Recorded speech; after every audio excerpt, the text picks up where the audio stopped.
मुंबई इंडियन्सचे राहिलेले सामने केव्हा आणि कोणासोबत होणार आणि मुंबईची टीम टॉप चारमध्ये जाऊ शकते का टॉप चारमधून बाहेर झालेली आहे याचे संपूर्ण समीकरण आपण या व्हिडिओमध्ये जाणून घेणार आहोत।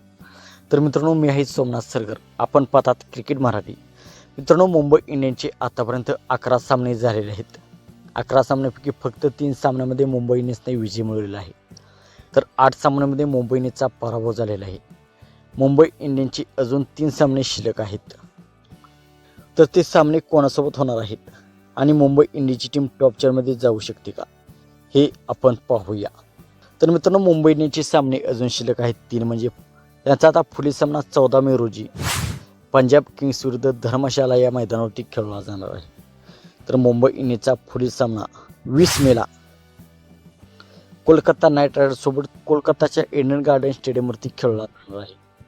तर मुंबई इंडियन्सचा या IPL मधील शेवटचा सामना 24 मे रोजी राजस्थान रॉयल्स विरुद्ध मुंबईच्या वानखेडे स्टेडियमवरती खेळला जाणार आहे। मित्रांनो, मुंबई इंडियन्सची टीम सध्या 9व्या स्थानावरती आहे। 11 सामन्यामध्ये त्यांचे फक्त 6 गुण आहेत, आणखी त्यांचे 3 सामने शिल्लक आहेत।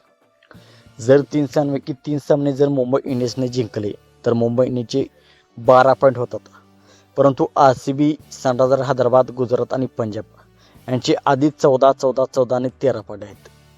तर मुंबई इंडियन्सने सर्व सामने जिंकले तरीही मुंबई इंडियन्सची टीम प्लेऑफमध्ये पोहोचू शकत नाही, कारण मुंबई इंडियन्स आता ऑफिशियली IPL 2026च्या बाहेर पडलेली आहे।